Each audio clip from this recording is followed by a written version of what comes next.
Hello दोस्तों, स्वागत है आप सभी का आज के वीडियो में। आज के वीडियो में हम लोग भारतीय राज्य व्यवस्था एवं संविधान को डिस्कस करेंगे और इसमें पहले टॉपिक है जो भारत का संवैधानिक इतिहास, उसको डिस्कस करेंगे। तो स्टार्ट करेंगे वीडियो को बिना देरी के। देखिए, पहला ही क्वेश्चन है कि रेगुलेटिंग एक्ट कब पारित किया गया।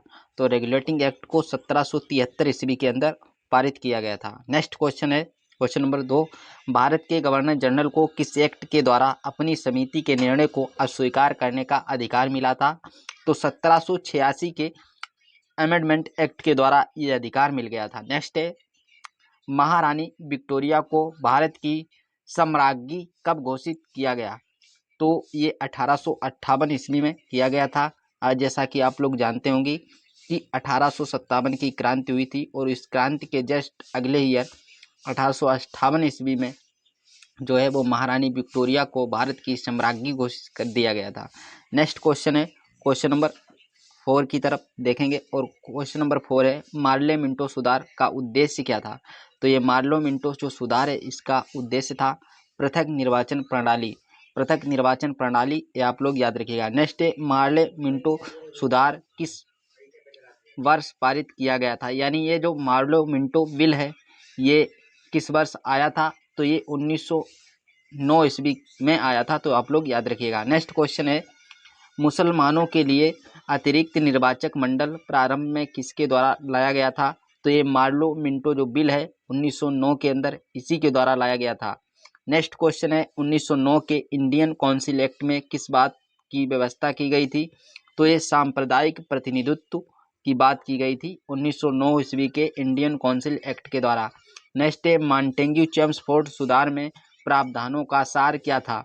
तो इसके अंदर जो सार था वो प्रांतों में दोहरा शासन था, ये आप लोग याद रखिएगा। नेक्स्ट क्वेश्चन है कि भारत का संविधान लागू होने तक स्वतंत्रता के पश्चात इसका शासन किसके अंतर्गत चलाया गया। तो ये 1935 का जो भारत शासन अधिनियम था उसके अनुसार चलाया गया था। नेक्स्ट क्वेश्चन है कि भारत की आज़ादी के समय इंग्लैंड में किस पार्टी की सरकार थी। तो ये लेबर पार्टी की सरकार थी। आप लोग याद रखिएगा कि जिस समय भारत की आज़ादी हुई उस समय इंग्लैंड के अंदर लेबर पार्टी की सरकार थी। नेक्स्ट क्वेश्चन है कि केंद्र में देश शासन प्रणाली को किस भारतीय अधिनियम के अंतर्गत स्थापित किया गया। तो ये भारत सरकार अधिनियम 1935 है, इसके द्वारा ये किया गया था। और नेक्स्ट क्वेश्चन है कि किस अधिनियम की प्रमुख विशेषता प्रांतीय स्वायत्तता थी। तो ये 1935 का जो अधिनियम है इसी की जो प्रमुख विशेषताएं थी वो प्रांतीय स्वायत्तता थी। और नेक्स्ट है कि भारत में सचिव का पद किसके द्वारा निर्मित किया गया था। तो ये जो सचिव का पद है ये भारत सरकार अधिनियम 1858 के द्वारा निर्मित किया गया था, आप लोग याद रखिएगा। और नेक्स्ट क्वेश्चन है कि किस अधिनियम में कलकत्ता में सर्वोच्च न्यायालय की स्थापना का प्रावधान किया गया था। तो ये रेगुलेटिंग एक्ट 1773 के द्वारा ही किया गया था। और नेक्स्ट क्वेश्चन है कि किस अधिनियम में भारतवासियों को अपने देश के प्रशासन में कुछ हिस्सा लेना संभव बनाया।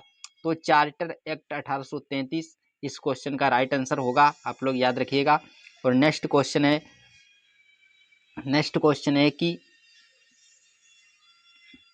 किस अधिनियम के अंतर्गत भारतीय विधान परिषद को बजट पर बहस करने की शक्ति प्राप्त हुई।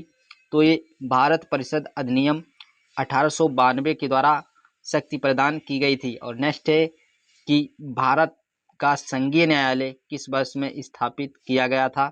तो 1937 के अंदर भारत का जो संघीय न्यायालय है वो स्थापित किया गया था। और नेक्स्ट क्वेश्चन है कि केंद्र में कौन सा एक्ट द्विसदनीय विधायिका लाया। तो ये एक्ट 1819 का है जो केंद्र के अंदर द्विसदनीय जो विधायिका है उसको लाया था, आप लोग याद रखिएगा। नेक्स्ट क्वेश्चन है कि 1935 का गवर्नमेंट ऑफ इंडिया एक्ट क्यों महत्वपूर्ण है। तो ये 1935 का जो गवर्नमेंट इंडिया एक्ट है यह भारतीय संविधान का प्रमुख स्रोत है, इसलिए इम्पोर्टेंट हो जाता है, तो आप लोग याद रखिएगा। और देखिएगा फ्रेंड्स, यहाँ पर युक्ति पब्लिकेशन की बुक है जिसे हम डिस्कस कर रहे हैं और कंप्लीट जो भी पॉलिटी है इसके माध्यम से स्टेप बाय स्टेप, जैसे कि अभी हम लोग डिस्कस कर रहे हैं भारत का संवैधानिक विकास, देन उसके बाद में इसकी जो संविधान सभा थी उसको डिस्कस करेंगे। इसे ही हर एक टॉपिक को हम लोग वन लाइनर फॉर्मेट में डिस्कस करेंगे। और देखिए यहाँ पे एक पॉइंट दिया गया है कि भारत का वर्तमान संवैधानिक ढांचा 1935 के अधिनियम पर आधारित है। ये पॉइंट आप लोग याद रखिएगा।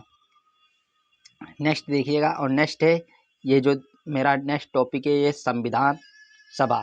तो जो टॉपिक 2 है वो है संविधान सभा, और इस संविधान सभा वाले टॉपिक को हम लोग कल डिस्कस करेंगे या किसी नेक्स्ट वीडियो में डिस्कस करेंगे। वीडियो ज़्यादा लंबा नहीं करेंगे जिससे आप लोगों को याद करने में कोई दिक्कत हो।